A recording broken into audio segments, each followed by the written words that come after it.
Sarvodaya public school शिक्षा का नया सवेरा। सर्वोदय पब्लिक स्कूल में हम शिक्षा को एक नई दिशा देते हैं। आधुनिक सुविधाओं और अनुभवी शिक्षकों के साथ हमारा लक्ष्य है बच्चों को एक ऐसा मंच देना जहां वो अपनी क्षमताओं को पहचाने और निखारें। चाहे शिक्षा हो, खेलकूद या सांस्कृतिक गतिविधियां, हर क्षेत्र में उत्कृष्टता हमारा वादा है। यहाँ हर छात्र के सपनों को उड़ान मिलती है और नैतिक मूल्यों के साथ उनका समग्र विकास सुनिश्चित किया जाता है। सर्वोदय पब्लिक स्कूल ज्ञान, संस्कार और सफलता का संगम। आज ही पंजीकरण करें और बेहतर भविष्य की ओर कदम बढ़ाएं। प्रेरणादायक वातावरण, शिक्षा और संस्कार का अद्भुत संगम। आज से भविष्य की तैयारी होलिस्टिक एजुकेशन के साथ आपके सपनों को दे एक नई उड़ान।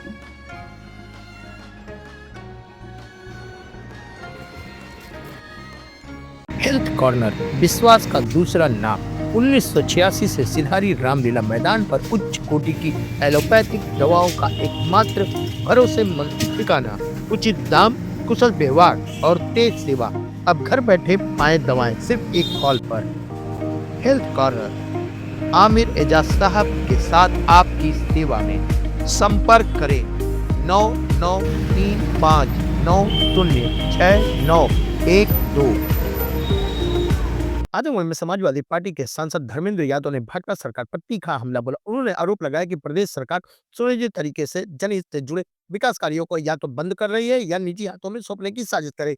उड़ान योजना को बंद करने से लेकर बिजली निजीकरण तक सांसद कई मुद्दों पर सरकार को घेरा। समाजवादी पार्टी के सांसद धर्मेंद्र यादव ने भाजपा सरकार पर आरोप लगाते हुए वह विकास कार्यों को रोकने में लगी है। चीनी मिल, पीजीआई, कृषि विश्वविद्यालय जैसे तमाम प्रोजेक्ट को या तो ठप किया जा रहा है या निजी कंपनियों को सौंपने की कोशिश की जा रही है। उन्होंने कहा कि दिल्ली सरकार का बजट सिर्फ बाजों तक सीमित है, जिसमें किसानों, बेरोजगारों और बुनकरों के लिए कोई ठोस योजना नहीं है। बिजली निजीकरण के खिलाफ हो रहे प्रदर्शन पर धर्मेंद्र यादव ने सरकार को घेरा। उन्होंने कहा कि स्मार्ट मीटर के नाम पर उपभोक्ताओं को ठगा जा रहा है और मनमाना बिल भेजा जा रहा है। साथ ही प्रदेश सरकार ने प्रधानमंत्री नरेंद्र मोदी जी के द्वारा लागू उड़ान योजना को भी आजमगढ़ में बंद कर दिया है। कुंभ में हुई भगदड़ पर सरकार को घेरते हुए उन्होंने कहा कि जब पूरा आयोजन सीसीटीवी और ड्रोन की निगरानी में था तो समाजवादी पार्टी पर आरोप लगाने का क्या तुक है। उन्होंने अस्पतालों में सुरक्षा गार्ड द्वारा मरीजों के परिजनों से वसूली के मामले पर भी चिंता जताई। वहीं मीडिया से बातचीत में उन्होंने बताया कि भाजपा सरकार योजनाओं को बंद करने और जनता को परेशान करने में लगी है। स्मार्ट मीटर के नाम पर बिजली उपभोक्ताओं से लूट हो रही है। उड़ान योजना भी बंद कर दी गई है। पिछले सत्र की व्यस्तताओं में कुछ पारिवारिक व्यस्तताओं के कारण काफी दिनों बाद आजमगढ़ आ पाना हुआ। जब चूंकि बजट पेश हो चुका है तो मैं वहीं से शुरू करूंगा। भारतीय जनता पार्टी का ये 11वां बजट पेश हुआ और 11वें बजट पेश होने के बाद देश के जनमानस को जितनी उम्मीदें, सपने दिखाए, जितने भाषण दिए, जितने वादे किए, पूरी तरह से पिछले बजटों की तरह ही इस बजट में भी जनता पूरी तरह निराश है। लोगों को उम्मीद लगी थी कि शायद किसानों के कहीं कर्ज माफ हो, नौजवान उम्मीद कर रहे थे कि शायद रोजगार के कोई नए अवसर दिखेंगे बजट में। बीजेपी के लोग आंकड़ों के लिहाज से प्रचार तो बहुत बड़े बड़े बजट का कर रहे हैं कि 50 लाख करोड़ से भी ज्यादा का बजट है, लेकिन मैं समझता हूं देश के 140 करोड़ लोगों में शायद 50 लाख लोग भी इस बजट से संतुष्ट नहीं है। किसान अलग परेशान हैं, उनकी अपनी समस्याएं लगातार चल रही हैं। गन्ने का भुगतान तो दूर छोड़िए, अभी गन्ने के मूल्य का निर्धारण नहीं हुआ। यूरिया, खाद, बिजली कहीं मिल नहीं रही, ब्लैक मार्केटिंग चल रही है। नौजवान परेशान है रोजगार के लिए, शिक्षा के लिए। लगातार शिक्षा का बजट घटा के सरकारी शिक्षण संस्थाओं से प्राइवेट शिक्षण संस्थाओं में जाने के लिए मजबूर किया जा रहा है।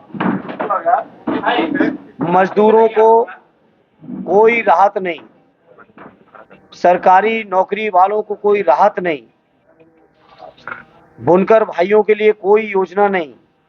मैं समझता हूं समाज का हर वर्ग बीजेपी के इस बजट से निराश है, उदास है। और अगर उत्तर प्रदेश की बात करें तो उत्तर प्रदेश सरकार के पास इस समय कोई भी काम नहीं बचा है, कोई काम नहीं कर रहे हैं। उत्तर प्रदेश का जनमानस त्राहि त्राहि कर रहा है। महाकुंभ के नाम पर प्रचार प्रसार बहुत किया सरकार ने, लेकिन जिस तरह की त्रासदी सामने आई, मैं समझता हूं मौनी अमावस्या के दिन वो अब तक के शायद जितने भी कुंभ हुए कभी ऐसी बात नहीं हुई जहां बीजेपी के लोगों ने बहुत प्रचार किया कि डिजिटल कुंभ हो रहा है, एआई के माध्यम से सारे चेहरों को रीड कर लेंगे।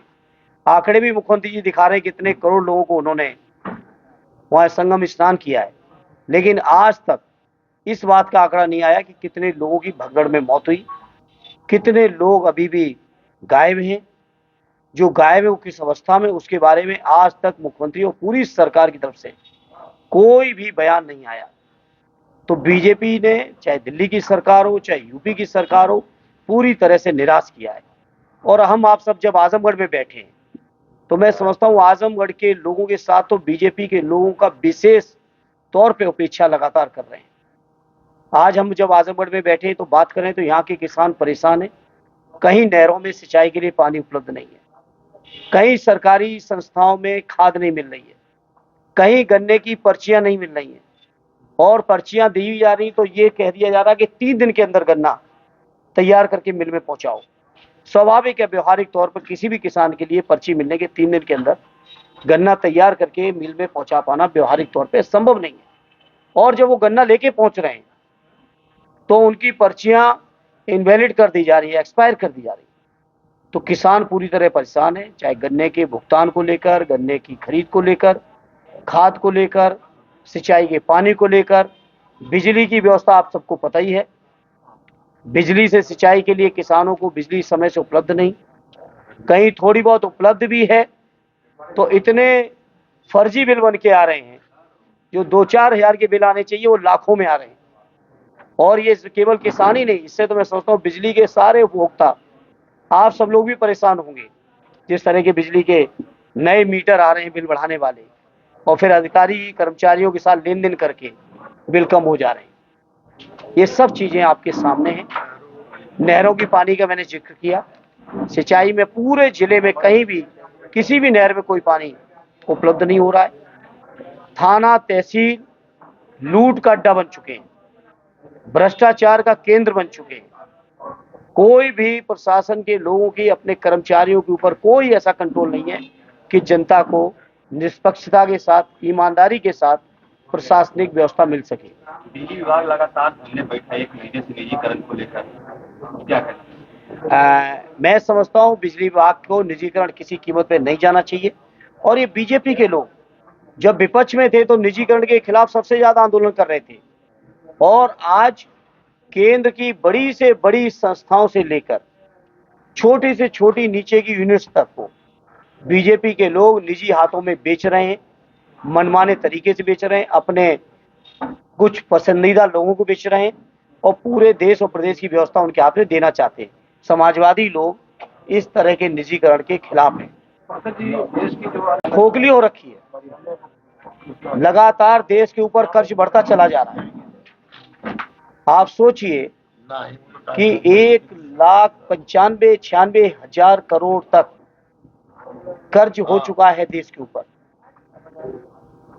जबकि इनकी सरकार बनी थी तब केवल 55 लाख करोड़ था, 55 लाख करोड़ था, और आज 1,95,96,000 तक हो चुका है कर्ज इनके ऊपर, पूरे देश के ऊपर। कर्ज की हालत ये है, डॉलर के मुकाबले में रुपए की वैल्यू जब उस समय बढ़ रही थी यूपी के समय पर, तो बीजेपी के लोग तरह तरह की बातें कर रहे थे, उस समय के माननीय प्रधानमंत्री जी का भी अपमान कर रहे थे। आज सोचो हमारा देश का रुपए कहां पे खड़ा है डॉलर के मुकाबले पर, अब तक की सबसे बुरी स्थिति में खड़ा है। उस समय भाजपा के लोग, स्वयं प्रधानमंत्री जी कहते थे कि केवल रुपए की वैल्यू नहीं गिर रही बल्कि देश की साख गिर रही है। तो आज माननीय प्रधानमंत्री और बीजेपी के लोग बताएं कि देश की साख कहां पर खड़ी है।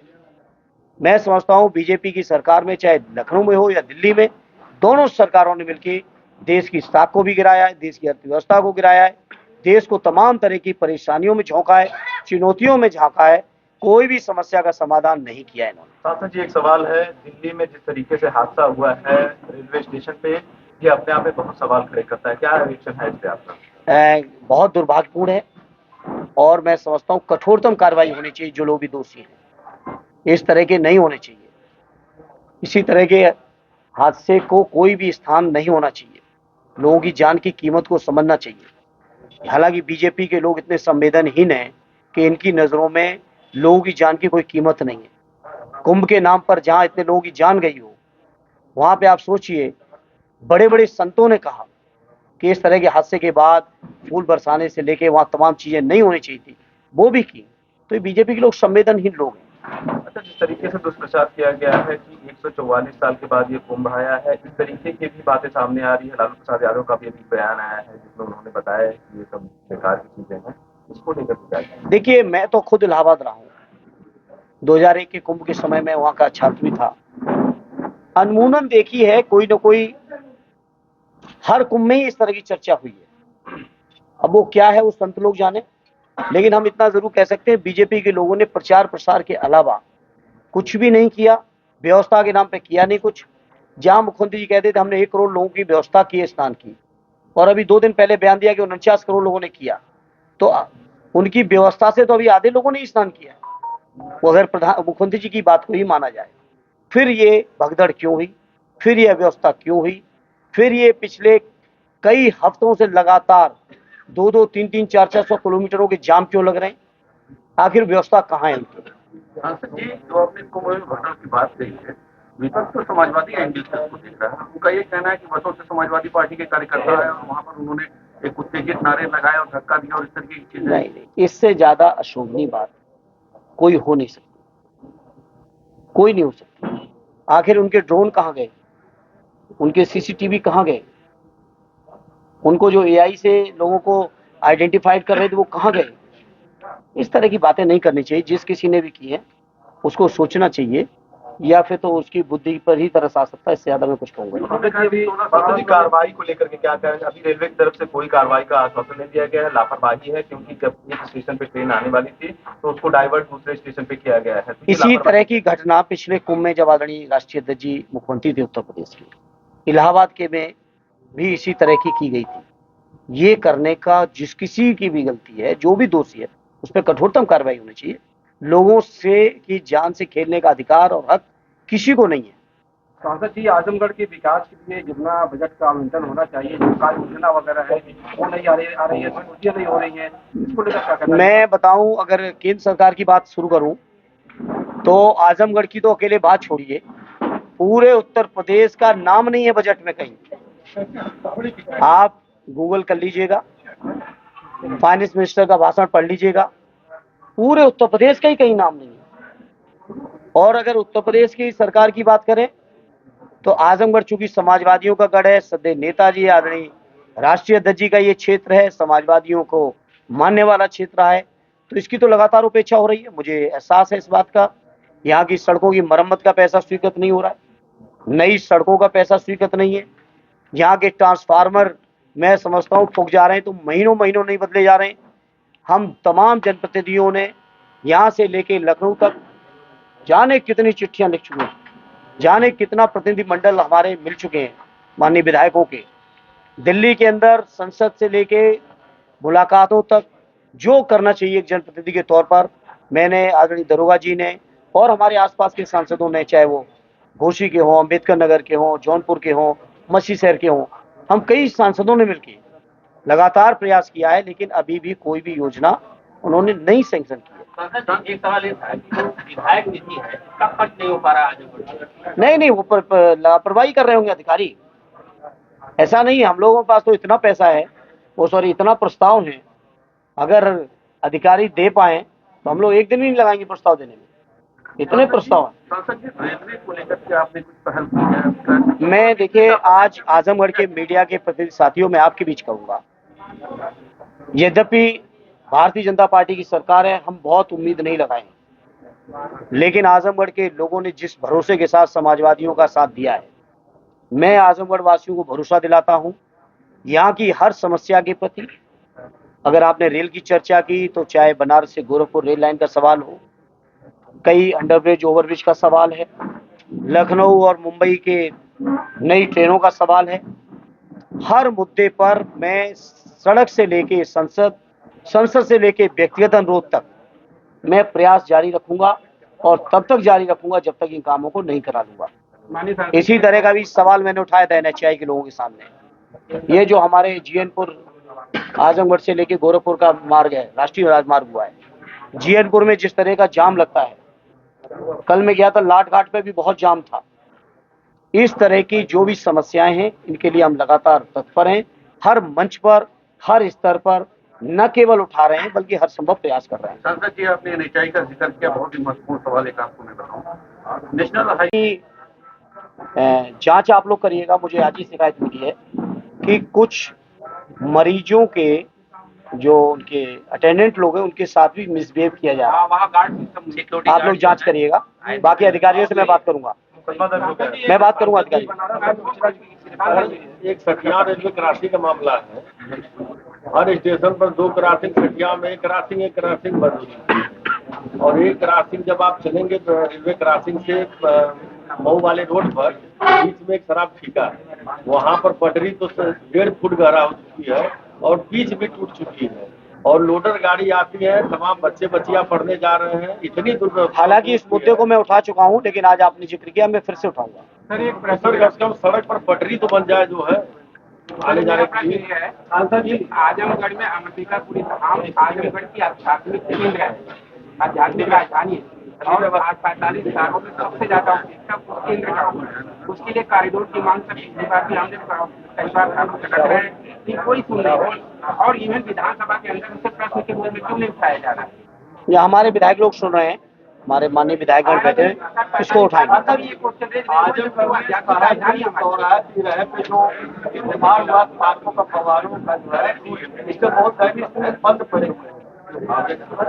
ये मुझे याद है, सदैव नेताजी यहाँ से सांसद थे, आदरणीय राष्ट्रीय अध्यक्ष जी हमारे मुख्यमंत्री थे। उसी समय आजमगढ़ के सभी चौराहों का सौंदर्यीकरण कराया गया था और इतना शानदार कराया गया था। मैं उस समय बदायूं का एमपी था, मुझे आजमगढ़ आने का सौभाग्य मिला था और उस समय मैं चाहता था कि ऐसे ही चौराहे और भी डेवलप हों, हमारे इलाके में भी डेवलप हों, यानी उस समय मैं बदायूं था। लेकिन बीजेपी की सरकार में लगातार आजमगढ़ की उपेक्षा और इनको इस बात की नफरत सी रहती है कि आखिर इन जिलों में बेहतर सुविधाएं क्यों हैं। सदैव नेताजी का बनाया हुआ मेडिकल कॉलेज की हालत में आपके सामने और तमाम जितनी भी संस्थाएं बनाई गई, चाहे वो राहुल सास्यान जी के नाम से जो अस्पताल बनाया गया वो आपके सामने है, कृषि विश्वविद्यालय आपके सामने है, सारी संस्थाएं के साथ अन्याय हो रहा है। और मैं कह सकता हूं सठियाओं शुगर मिल के साथ भी ऐसी परिस्थितियां पैदा की जा रही हैं कि शुगर मिल को भी प्राइवेट किया जा सके। इसलिए वहां की अव्यवस्था बनाई जा रही पहले कि अव्यवस्था बनाएंगे तो प्राइवेट करने के एक तर्क बनेगा। जानबूझ के सरकार समाजवादी पार्टी के बनाए हुए संस्थाओं में, उस समय के बनाए हुए उद्योगों में उपेक्षा कर रही है, इससे भूमिका मिल सके उनको कि इनको प्राइवेट करें या इनको कुछ और करें। मैंने कहा भी बजट के समय, जिस समय निर्मला जी भाषण पेश कर रही थी, उड़ान स्कीम की बहुत बड़ी चर्चा कर रही थी वो अपने बजट भाषण में, मैंने खड़े होकर कहा, वहीं प्रधानमंत्री जी भी मौजूद थे सदन में, मैंने कहा प्रधानमंत्री जी कम से कम आप जब शुरू करके आए तो उड़ान योजना आजमगढ़ में, तो आखिर आज बंद क्यों है? तो बीजेपी के लोगों का कोई कमिटमेंट नहीं है, चाहे वो योजना प्रधानमंत्री जी ही क्यों ना शुरू करके गए हों, उस योजना को भी सुचारू रूप से बताओ। आज आजमगढ़ में जहाज उड़ रहे हैं क्या? आए थे प्रधानमंत्री जी पिछले चुनाव से पहले, लोकसभा चुनाव से पहले। मैंने एक छोटा सा प्रश्न सब्सिडी प्रश्न उसी का है कि अंबिकापुर से वाया घाटीपट्टी हरदिलपट्टी होते मिलता है रोड, वो घाटीपट्टी 45 साल पहले पास हुआ था, वो आज तक बना हुआ है सर, आधा रोड अधूरा। मैं आपकी बात का सम्मान करते हुए मैं उस चीज की जानकारी लेके जहां भी मुझे काम करना होगा, हमारे साथियों करना होगा, हम लोग करेंगे। सर, एक लास्ट सवाल मेरा है। नहीं, बिल्कुल करेंगे सर, मेरा एक लास्ट सवाल है, मणिपुर से है। मणिपुर को लेकर के आप क्या सोचते हैं? जिस तरीके से राष्ट्रपति शासन वहां लगा दिया गया है और आप एक सांसद हैं, किस तरीके से देखते हैं? देखिए, मणिपुर में राष्ट्रपति शासन आज नहीं, मणिपुर में राष्ट्रपति शासन उसी समय लगाना चाहिए था जिस समय हमारी माताओं बहनों के वो वीडियो तक निकल के आए, जो मैं समझता हूँ कोई भी सभ्य व्यक्ति, कोई भी संवेदनशील व्यक्ति देख नहीं सकता, स्वीकार नहीं कर सकता। मणिपुर में उस समय लगाना चाहिए था। ये तो लीपापोती की बातें हैं। और राष्ट्रपति शासन भी तो भाजपा का ही शासन है। राष्ट्रपति शासन कौन सा अलग से शासन है? पूरी तरह से मणिपुर को जला के रख दिया बीजेपी के लोगों ने।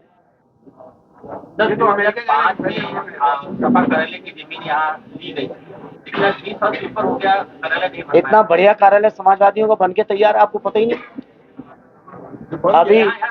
अभी नवरात्र आने दीजिए, होली के बाद आपको भी दावत देंगे अपने कार्यालय में। जिला कार्यालय की बात हो रही है। अरे वो जिले का ही है, आजमगढ़ का ही है। के अंदर तक बना था 30 साल। अरे आजमगढ़ का ही कार्यालय है, आपको दावत देंगे नवरात्र में। आजमगढ़ के विकास के लिए सर खाका क्या आपका है? देखिए, आजमगढ़ के विकास के लिए मैंने चुनाव में भी कहा था, सद्य नेताजी ने, आदरणीय राष्ट्रीय अध्यक्ष जी ने, हमारे क्षेत्र के सभी सम्मानित नेताओं ने मिलके आजमगढ़ के विकास की जो बुनियाद रखी है, जो रूपरेखा तैयार की है, जो रास्ता बनाया है, उसी रास्ते पे मुझे आगे चलना है। और मुझे खुशी है कि आजमगढ़ के लोगों ने मुझे आशीर्वाद दिया और इस परंपरा में जुड़ने का सौभाग्य दिया। और मैं आज आपको विश्वास दिलाता हूं, जिस भी लायक रहेंगे, विपक्ष में रहेंगे तो विपक्ष के तौर पर, सरकार में आएंगे तो सरकार के हिसाब से आजमगढ़ के लोगों की तरक्की खुशहाली के लिए दिन रात तत्पर रहेंगे। ये मेरा वादा था, चुनाव में भी वादा था, चुनाव के बाद भी आप सब लोग 6-7 महीने से देख रहे हैं, और जब तक देखना चाहेंगे तब तक आपको देखने में एक ही बात महसूस होगी कि हम लोग आजमगढ़ के विकास के लिए तत्पर हैं। सर, एक लास्ट सवाल मैं पूछ लूं, आप लोग रेडियो का वीडियो आप लोगों का सब लोगों ने देखा है, उसके बाद प्राइम मिनिस्टर मोदी ने यूएसए में प्रेस कॉन्फ्रेंस भी की है, वहाँ की भी तस्वीरें आपने देखी, तो वो दोनों तस्वीरों को देख करके क्या देखिए, तस्वीरें प्रधानमंत्री जी की दूसरे देशों में अच्छी आए, ये हम सब देशवासी चाहते हैं, कोई नहीं चाहेगा कि उसमें कोई, लेकिन सवाल ये कि वहां जाके प्रधानमंत्री जी को इस बातों को मजबूती से उठाना चाहिए, मजबूती से उठाना चाहिए। देश के नागरिकों का अपमान देश का अपमान है, और जिस तरीके से अमृतसर के अंदर भारतीय नागरिकों को भेजा गया, वो भी सेना के विमान से, देश, हमारे देश से बहुत छोटे छोटे देशों के भी नागरिक थे वहां, लेकिन उन देशों ने आत्मबल दिखाया और अपना जहाज भेज के अपने नागरिकों को बुला लिया। ये काम हमारे देश की भी सरकार कर सकती थी। पूरी तरह से सरकार का फेलियर है। इस तरह से देश के नागरिकों का अपमान स्वीकार योग्य नहीं है, और मैं समझता हूँ इससे देश की प्रतिष्ठा गिरी है। बेड़ियों में लोग आए थे ना, हमारे देश के नागरिक आए थे, हमारे देश के नागरिक बेड़ियों में जिस तरीके से जहाजों में बैठाए, वो विजुअल्स आप सबने देखे होंगे, अमृतसर में उतरने के बाद उन सब के विजुअल्स आपने देखे होंगे। तो जब हमारे देश के नागरिक बेड़ियों में थे, तो निश्चित तौर पे हम लोग जनप्रतिनिधि के तौर पर उसका एक जो प्रतीकात्मक विरोध होना चाहिए, वो दिखाया देश को, किस तरह से हमारे देश के नागरिक आए थे। तो सपा कार्यालय में राष्ट्रीय अध्यक्ष उद्घाटन करेंगे, संभावना है? हर अच्छा काम बिना राष्ट्रीय अध्यक्ष जी कैसे हो सकता है? सर